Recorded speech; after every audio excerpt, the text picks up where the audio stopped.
So we're going to take a little bit of a different approach to the video here today on the Melbourne Strength Culture YouTube channel.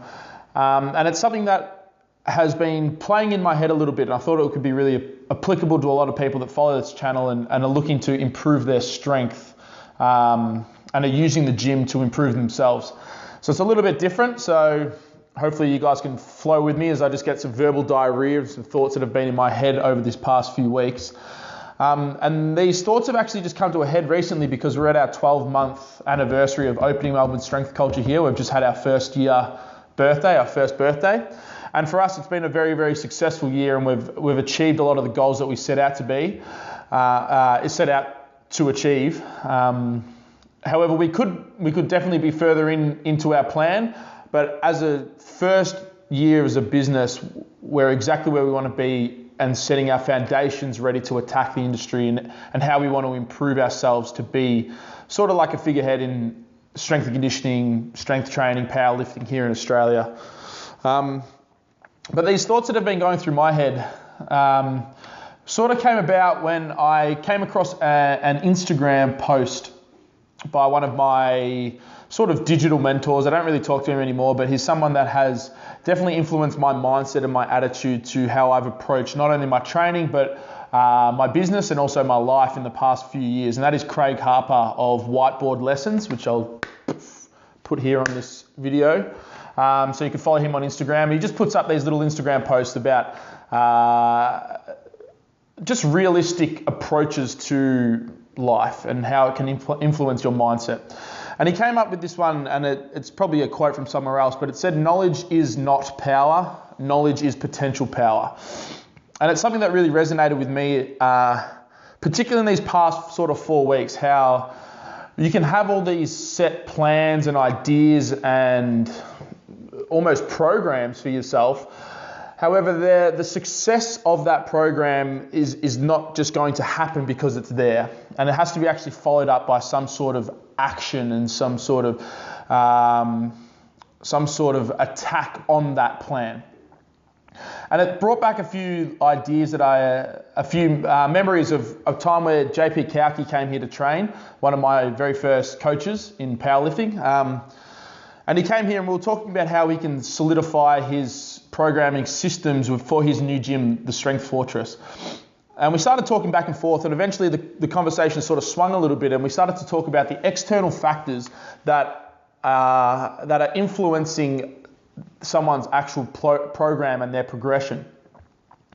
And we came up with these sort of points that these external factors are almost more influential on how successful the program itself will be, regardless of the program. And that is not saying that programs don't work. It's just as long as a program follows the key principles of progressive overload and specificity to your style of training, the program itself will most likely work. It's these other factors, and the ones that we came across more so than anything else were your environmental factors, being the people that you surround yourself and the environment that you put yourself in regards to your training and your ambitions with your strength training, and whether or not the environment itself is supportive of what you want to do and what you want to achieve.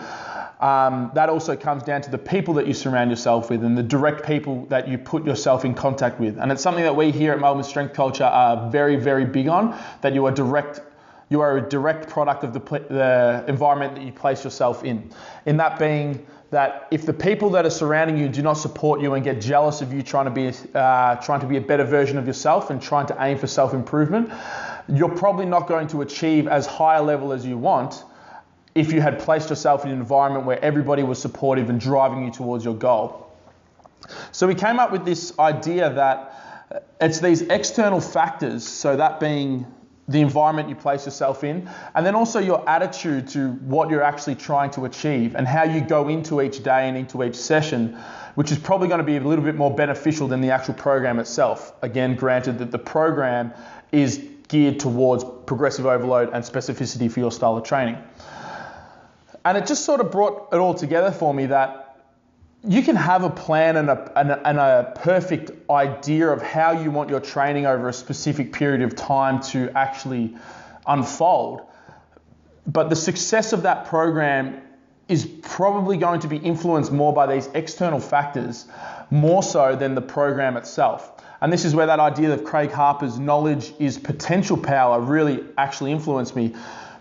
And it came to a head when I thought about how our business here at Melbourne Strength Culture has gone over these first 12 months.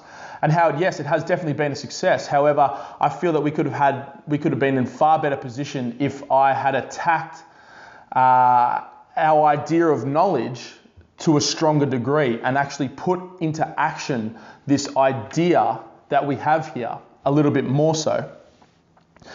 And I guess what I'm trying to get to here is that a lot of people use the gym as a metaphor for life, and they can develop and build skills in the gym and train skills and a mindset and this sort of attitude that they can then take into life, because life parallels the gym so much in saying that you only really get out what you put in. And unless you're working hard and you're actually trying your best in every single session, every rep, every set, every workout, every day, and you're really putting your best foot forward in trying to achieve what you want in the gym, then you will get where you want to be. But if you walk into the gym and really just half-ass your efforts and not putting your best foot forward in every session, you probably won't get the results that you really wanted to get out of the gym. And that is why the gym is such a great metaphor for life, because it can translate directly into life. And you can take the skills that you've built here with this plan that you've put into action, but then actually take yourself into a more successful position, whether that be your body or whether that be your life, your relationships, your business. So it's just something that really has started to create some thoughts in my head, and this idea that knowledge is not power, knowledge is potential power. Just like your program is not progression, it's potential progression, and it's the force and the action that you put into that program that is actually going to make the biggest influence. And the people that you surround yourself with can be the overriding factor of why you were successful or why you were not successful. So it's just something that I really wanted to get out there, some thoughts in my head, and I just thought I'd use this camera as a bit of a diary for myself, for something to look back on in another 12 months' time when we've started to really attack where we want to be. Because Melbourne Strength Culture is just getting started. We're 12 months into a 10-year plan. We've set ourselves up with a very good foundation for where we want to be. However, I feel like we can attack this next year a lot better than we previously have. Thank you for watching. It's a little bit different today, just some thoughts in my head. Hopefully you got something out of it. As always, thank you for subscribing. Thank you for following. Welcome to the culture. Happy to have you on board.